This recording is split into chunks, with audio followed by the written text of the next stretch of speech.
This is my Land Rover Defender 110 station wagon, which I shipped all the way over from South Africa.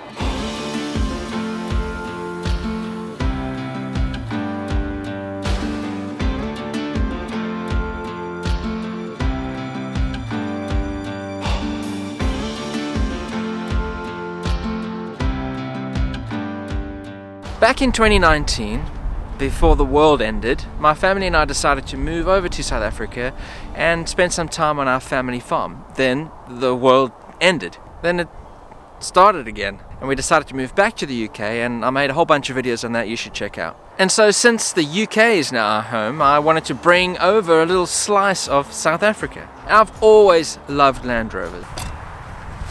And over the years I've owned a few, including this one, which was just sitting on the farm in South Africa. And late last year, in 2022, I decided to get it all packed up and shipped from Cape Town in South Africa all the way over here.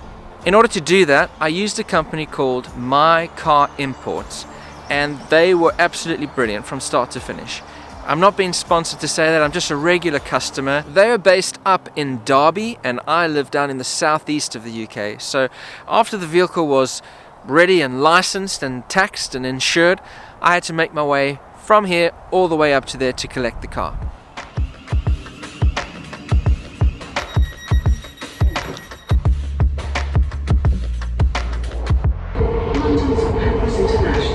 London St Pancras International. That's where I've got to change to head up north to Castle Donington. Very excited, very excited. It's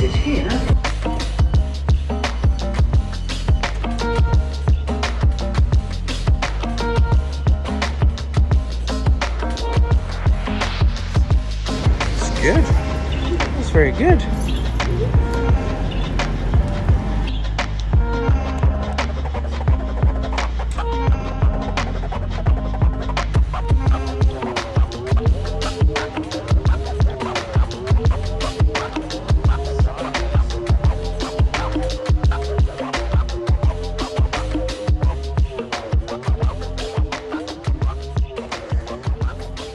Here it is. Been waiting a long time for this. Wonky windscreen wipers. Very excited. Lots to do. Lots to do. Oh my gosh, so much stuff in there. Oh, it's unlocked. Oh, still getting damp. It's soaking wet. Ugh, so many jobs. Pretty excited. Hello? I forgot how much needs to be done. They had to replace the key because the keys broke or something. So I should have, it's supposed to be original Land Rover keys, but they're not. So I don't know what's going on there. Need some side steps. Yeah. Love it.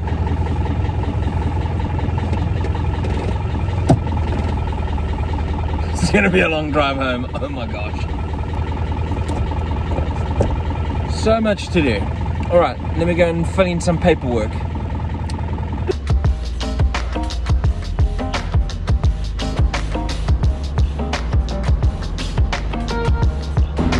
going for the overtake.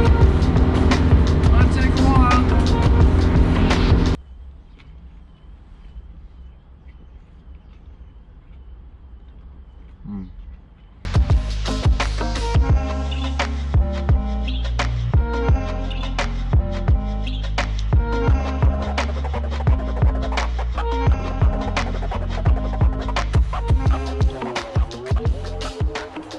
And so I wanted to take a little moment to see if I could maybe help someone who's wanting to ship a car from South Africa to the UK, because it can be a bit of a minefield. So for the sake of your own stomach lining, use a company like My Car Imports.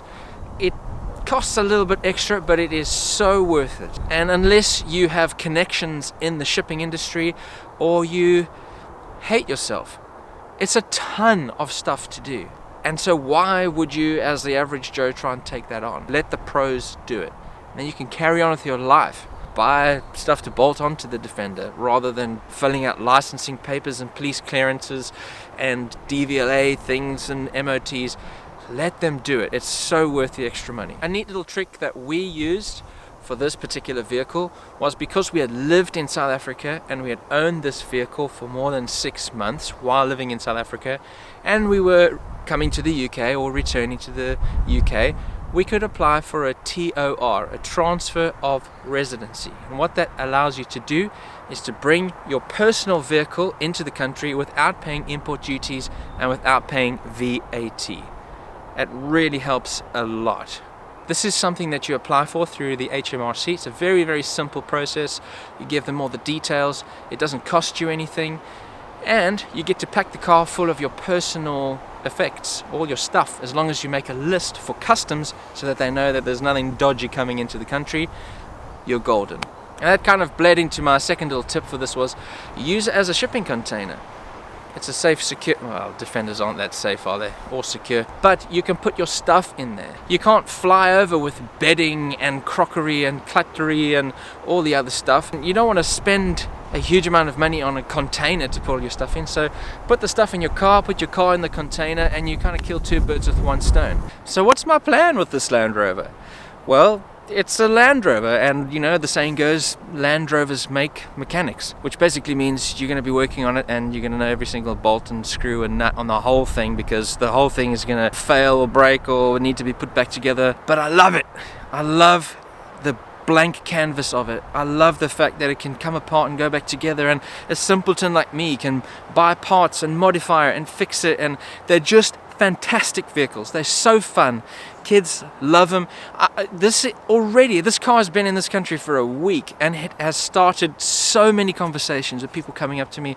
Oh, love the car, and oh, I had a Series 2, and blah blah blah. I had one from 1963, and people just love to talk, and it's just a wonderful, wonderful machine, and I'm absolutely smitten with it, and I cannot wait to start fixing it up, one little project at a time. I mean, you can see there's so much needs doing.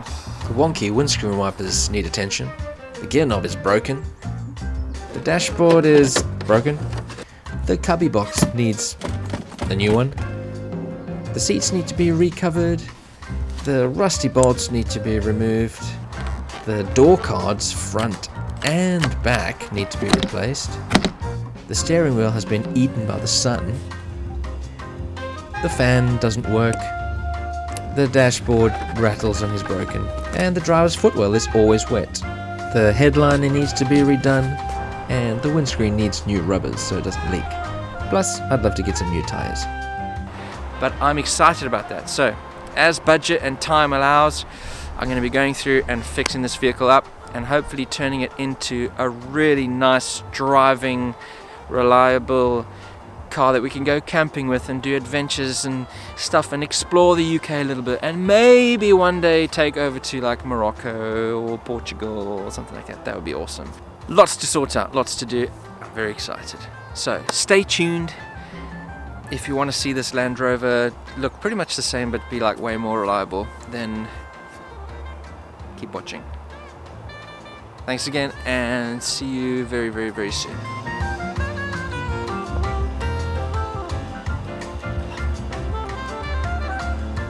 Such a handsome car.